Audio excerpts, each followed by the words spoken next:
I personally welcome all distinguished guests and participants of First International Science and Billiards Sports Conference. I feel honored to be part of it, and I'm here to talk about sports marketing. I'm mainly connected with a very famous sports that is called Q sports. It can be snooker, it can be billiards, can be carom, so many different branches of this sport.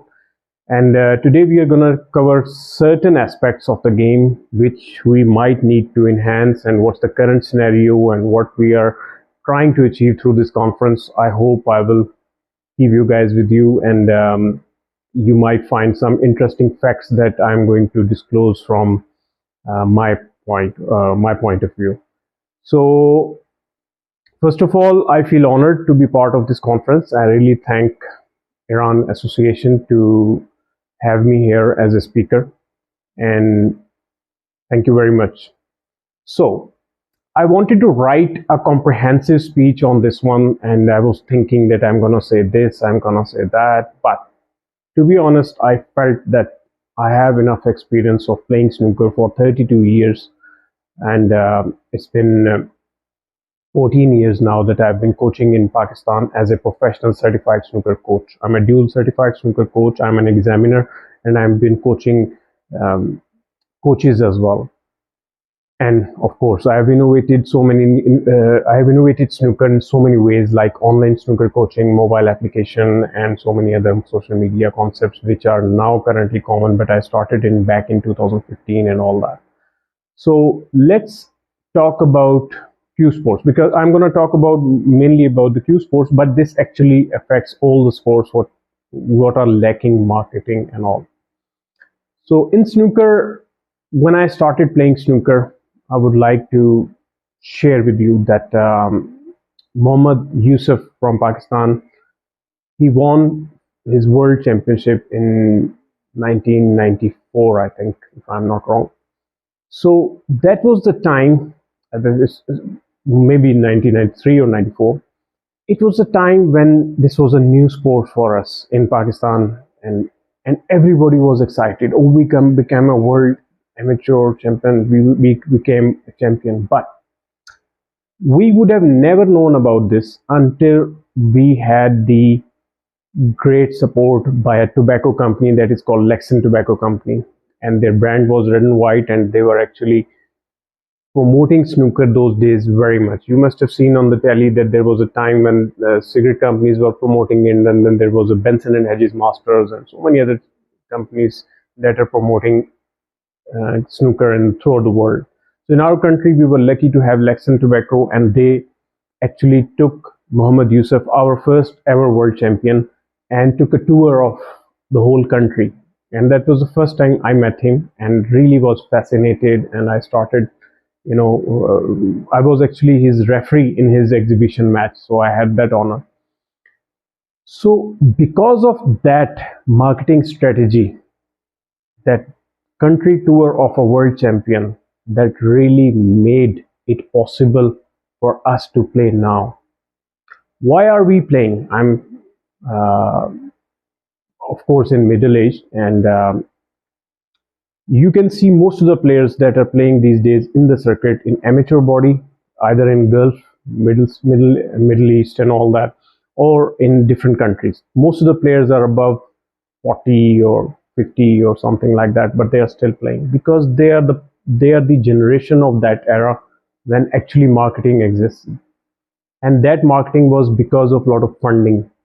So where was funding coming from at that time? Of course, from a tobacco company, and because at that time cigarette was allowed, so they were also selling their cigarettes, which was of course rightly blocked it and made it a clean sport now.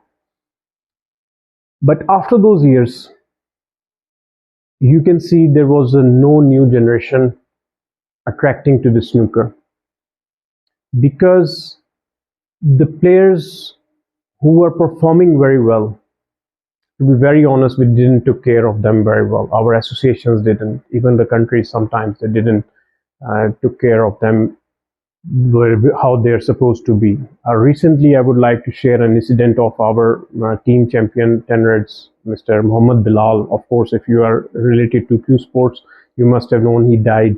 But why he died, not many people know. It was never been, mentioned on many mainstream media and all that. But he was into the drugs because of his so much bad experiences in life, and after winning title didn't get a job, didn't get any promotion. Yeah, the local people do appreciate him, but it's not gonna bring butter to his family or to his kid.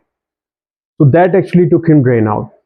And going back in 90s, when I played my first top tournament against the Punjab champion, which is a state champion, and I had my first match with him, and I beat him 3-0 at that time, which was an honor. And I was very young kid. I was like 19, 20, 21 or something like that, probably 19, 20. And I met him a few years back, that champion who was champion in 1990s, 94, 95.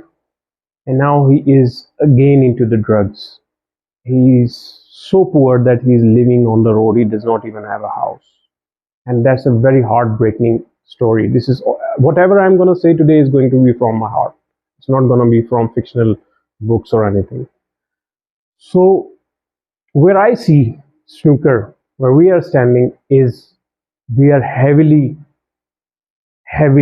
again, I would say, lacking in the marketing concepts of snooker. What we are actually doing is we are hosting tournaments, we are hosting events, but we are not actually promoting snooker, or we are not actually highlighting the issues that are required to promote snooker among kids. Let me give you an example. Of course, if we talk about Great Britain, they initiated snooker in 70s, 80s, 90s. They started television programs there, Pot Black and something like that. And then currently now they're having a Q zone that is in schools. They travel different schools. They are hosting good Q sports orientation. And now they have top players in the world. But again, they're limited to Great Britain. Whoever player is participating in world circuit these days is of his own effort. He's traveling from either Thailand, from China, from India, from Pakistan. They're going through their own pocket. They're just hosting a tournament in Oceania and in UK. If you can qualify Q Sports, anybody can participate. But do we think honestly that this is enough for promoting snooker? I feel that snooker is not going to be promoted until unless we develop a player development program. Why football leagues? Why cricket leagues? Why soccer leagues? Why not snooker league? Has ever talked about it? No one. Why? Because we do not have finances. Why we do not have finances? Because we are not promoting enough. As I said, all our associations, the amateur bodies, are just tournament organizers. They're not promoting players. They're not bringing in marketing guys in the associations. Let's talk about how we can change this current scenario. I'm not here to just talk about the problems. We all know the problems, but not many people talk about it. I wanted to talk about it. That's why I said. So what is the solution to this problem is that we can create a collab for marketing. Every association should create a seat for marketing personnel. Who took WPBSA on the top? That was Barry Hearn, who was a pure businessman, who never even probably picked up a cue in his life. He can't even make a 10 break or 16 break.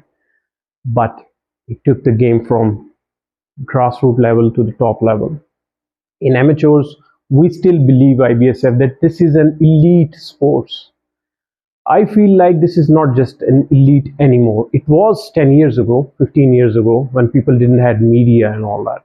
If you travel to Pakistan, Nepal, India, or any China, Thailand, all the snooker centers, snooker academies or billiard clubs, they are all occupied, always, most of the time, weekends. Everybody's playing. They're just playing for fun.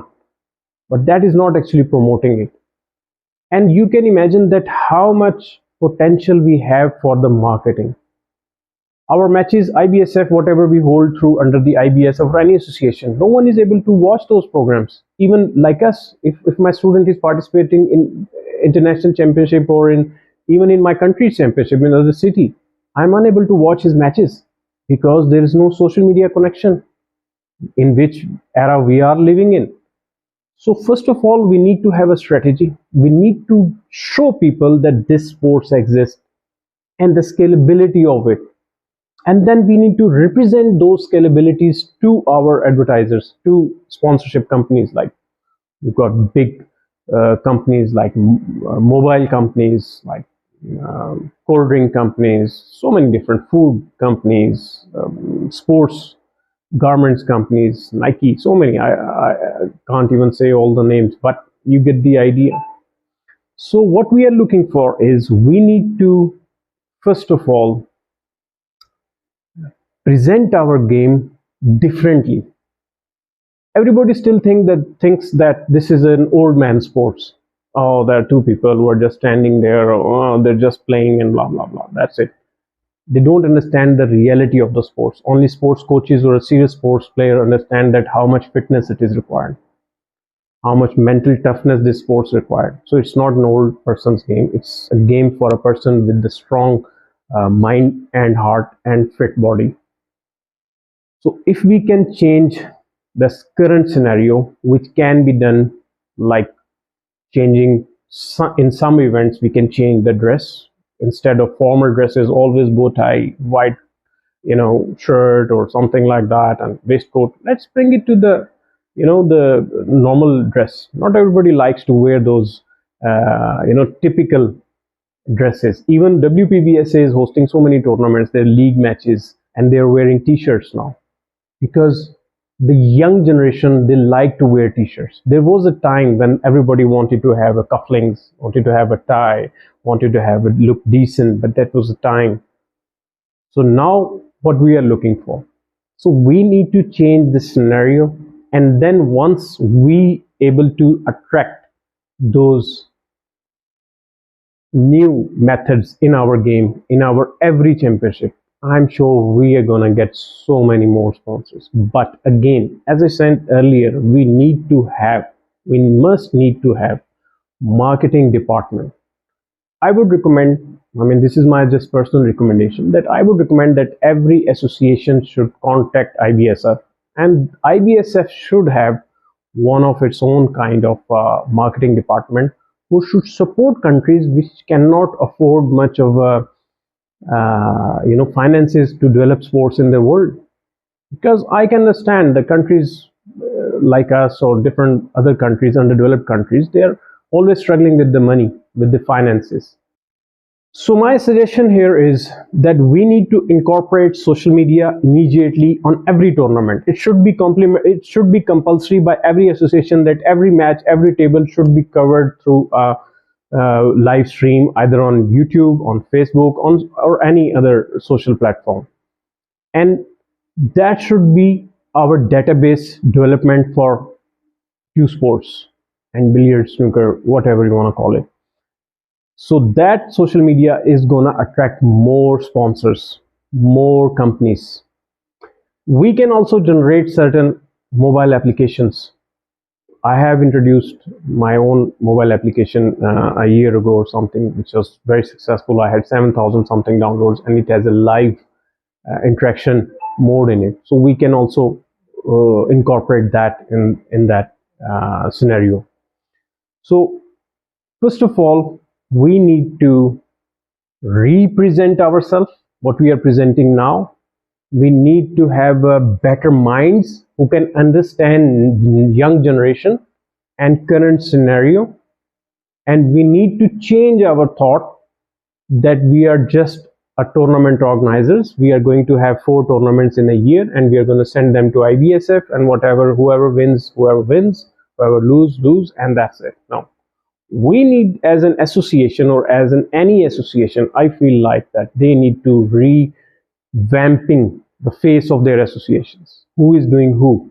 And IBSF as a governing body, as an amateur governing body, they should have a team or a task force who is looking at every country's events every country should have announced a calendar of tournaments, and those calendar of tournaments can be sent to all our advertisers. People have money, they want to advertise, but why would they advertise which the sport cannot be seen anywhere, which they don't even know if anybody is going to wear their logo or not?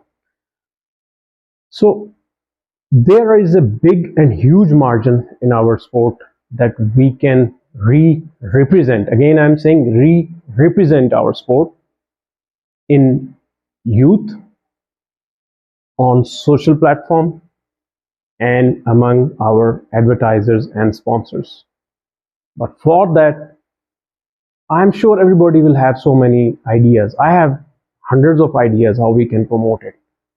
But I feel like that nobody needs it, because everybody is happy what's happening.